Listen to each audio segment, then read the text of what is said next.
Hello everyone, welcome back to my channel আমন্ত্রণ। আমি প্রিয়াঙ্কা, আরও একটি নতুন ভিডিওতে তোমাদের সবাইকে স্বাগত। দেখো সকালে উঠে পড়েছি, উঠে আমি ব্রাশ করছিলাম ঘুরে ঘুরে, কারণ আমাদের এখানে হচ্ছিল বৃষ্টি, তো বাইরে বেরোনো যাবে না। তো তারপরে মা চা করে রেখেছিল, আমি চাটা নিয়ে বসেই পড়েছি। সকালে চা না হলে ঠিক চলে না। তারপরেই কি বলবো, বাইরের ওয়েদারটা এমনি হয়ে আছে, কখন বৃষ্টি হচ্ছে কখন হচ্ছে না। এই দেখো আকাশটা পুরো মেঘে মেঘে ঢাকা পড়ে গেছে।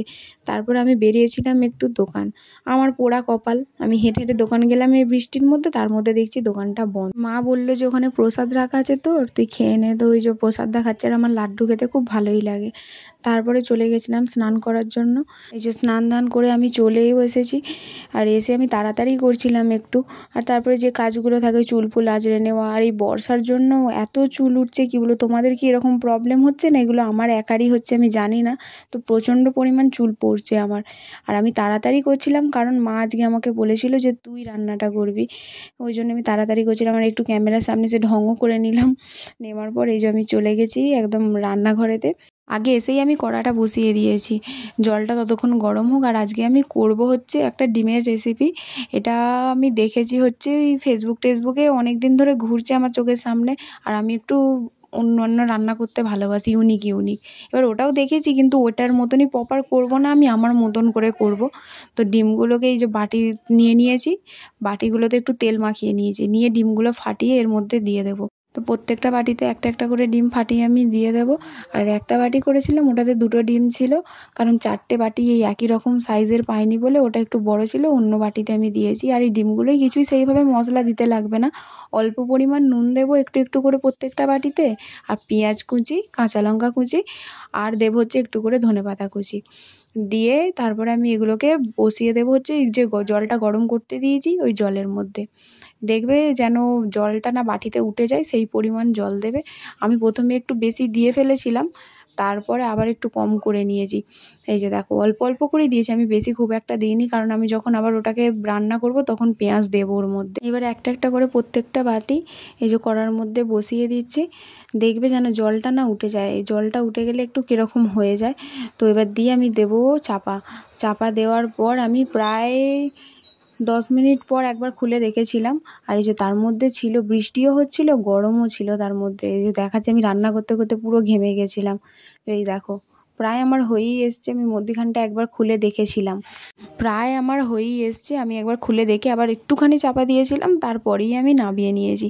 ওই যে চামচের পিছন দিক করে বাটির সাইড দিয়ে এরকম করে ঘোরালেই, কারণ যেহেতু তেল দেওয়া আছে তুলতে কোনো অসুবিধা হবে না, ঝপঝপ উঠে যাচ্ছিল, কোনো অসুবিধা হয়নি। দেখো আমি পরপর তুলে নিয়েছি সব কটা, দেখো একটুকু বাটিতে লেগে নেই।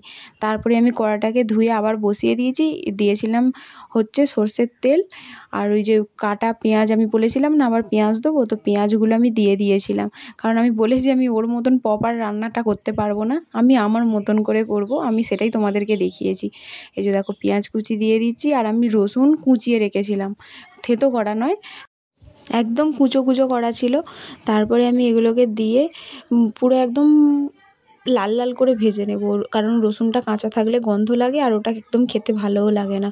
আর আমি একটু রসুন বেশি করেই দিই, কারণ আমার রসুনটা খেতে ভালো লাগে বলে তাই।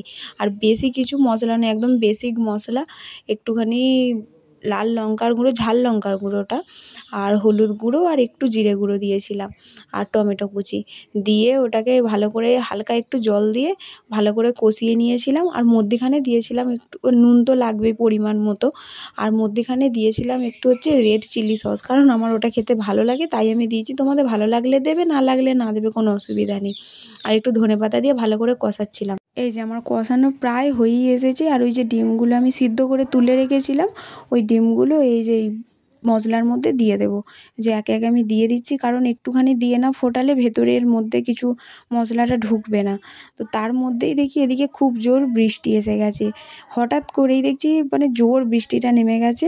আর তারপরে দেখছি আমাদের সোনু চেয়ার নিয়ে ছুটে এসছে যে ওইখানে বসবে দরজার সামনে, বৃষ্টি পড়ছে আর ওকে জল পড়লে আটকাতে পারবে না কেউ। এদিকে ওর পেছনে আমার বকতে বকতে দেখছি আমার রান্নাটাও হয়ে গেছে। তো রান্নাটা হয়ে গেছে, আমি নাবিয়ে নিয়ে মাকে ঘরে দিয়ে দিয়েছিলাম। তারপরে দেখছি মা ভাত বেড়ে বলছে আয় খাবি আয়। তো আমি খেয়ে নিচ্ছিলাম এখানে। আর আমি বাবাকে বলেছিলাম 2 দিন আগে যে আমাকে নারকেল ছাড়িয়ে দেবে, আমি নাড়ু বানাবো। তো এই যে আজকে টাইম পেয়েছে, 2টো নারকেল ছিল, তার মধ্যে একটা তো খারাপ হয়ে গেছিলো আর একটাই ভালো ছিল। তো ওটাকে কেটে ভালো করে নারকেলটা বাবাই কুড়ে দিচ্ছিল, কারণ মা বলল আমার হাতে লাগছে আমি পারবো না। তো বাবা দিচ্ছিল এ করে। আর তারপরে মানুষ স্কুল থেকে বাড়ি ফেরার সময় এই যে পেয়ারা মাখা কিনে এনেছে, কিনে এনে ও দিতে এসছে। আমি বললাম আমি খাবো না, তুই মাম্মামকে দিয়ে দে, ও মাম্মামকে দিয়ে দিই। ওঠ সামনে ওঠ, স্টার্ট দাও স্টার্ট দাও স্টার্ট দাও, তুমি স্টার্ট দাও স্টার্ট দাও। ব্যাস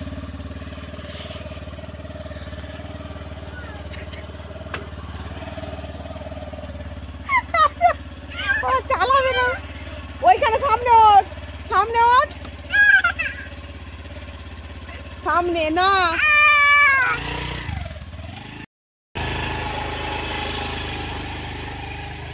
এই যে ওরা বেরিয়ে চলে গেল, এখন কখন ঢুকবে কোনো ঠিক নেই। তারপরে এই যে সন্ধে হয়ে গেছে, বেশ সন্ধে হয়ে গেছিলো, তারপরে এসেছিলো ফুচকা। তো মানু আমাকে ছুটে ডাকতে গেছে, পিপি ফুচকা এসছে। আমি অনেক দিন আমার মনটা হচ্ছিল, সেইভাবে বাইরে কোথাও যাওয়া হচ্ছিল না বলে খাওয়াও হয়নি ফুচকা। তো আর এই কাকুটা আমাদের পাড়াতে প্রত্যেক সপ্তাহতেই আসে। তো আজ সেদিনকে আমি বাড়ি ছিলাম, তো সেদিনকেও এসেছিলো। তো আমি তো দেখেই পুরো একদম খেতে আরম্ভ করে দিয়েছি। তো আমার বোনকে আমি ডাকছিলাম যে তুই খাবি আয়, ও বলছিল না আমার শরীর ভালো নেই, আমি খাবো না। ওই জন্য আমি আর জোরও করিনি। আর মানু তো ঘরে নিয়ে চলে গেছে, এখানে দাঁড়িয়ে খায় নে। আর তারপরেই দেখি নাকি ও চলে এসেছে, আর ও ফুচকা খাবে না, একটু একটু করে খাবে আর সব ফেলে দেবে ঘুরিয়ে। এই যে দেখো নিয়ে কীরকম বাড়ি চলে যাচ্ছে। তারপরেই আমার খুব খেতে ইচ্ছা করছিল মোমো। আর সেদিনকে সন্ধ্যে থেকে মানে রাত পর্যন্ত শুধু খেয়েই গেছি। এই যে দেখো যেই বলা সেই কাজ, খেতে ইচ্ছা করেছে তো খেতেই হবে। তারপরে নিয়ে এসেই আমি সবাইকে ডেকে নিয়েছি, মাকে, বোনকে আর বৌমণিদেরকে, ওদেরকে, কারণ মানুকে পড়াচ্ছিল বলে ওকে আর বাড়িতে ডাকিনি, ওদেরকে দিয়ে এসেছিলাম আলাদা করে। আমার বোনের এর বেলায় আর পেটে লাগেনি, তখন ফুচকা খেতে বলছিলাম বলে বলছিল আমার পেটে লাগছে। আসলে না ওর ফুচকাটা খেতে পছন্দই করে না, ওই জন্যে ও খায়নি। আর মোমোটা ভালোই বাসে ও খেতে, ওই জন্য আমি আর জোর করি না। আমি বললাম ঠিক আছে একটা দুটো খা, বেশি খাস না, নাহলে আবার রাত্রে শরীর খারাপ করবে। তো তারপরে বাবা যখন সোনুকে নিয়ে বেরিয়েছিল তখনই আমাকে গুড় এনে দিয়েছিল, আর আমি ভুলেই গেছিলাম। তারপরে প্রায় নাড়ু করতে বসেছি 9:45 এরকম হবে। তো আমি গুড়টাকে আগে ফুটিয়ে নিয়েছি। তো নেওয়ার পর এই যে নারকেল কোড়াটাকে আমি দিয়ে দিচ্ছি, যতক্ষণ না পাক আসবে আমি এবার এটাকে নাড়তেই থাকবো।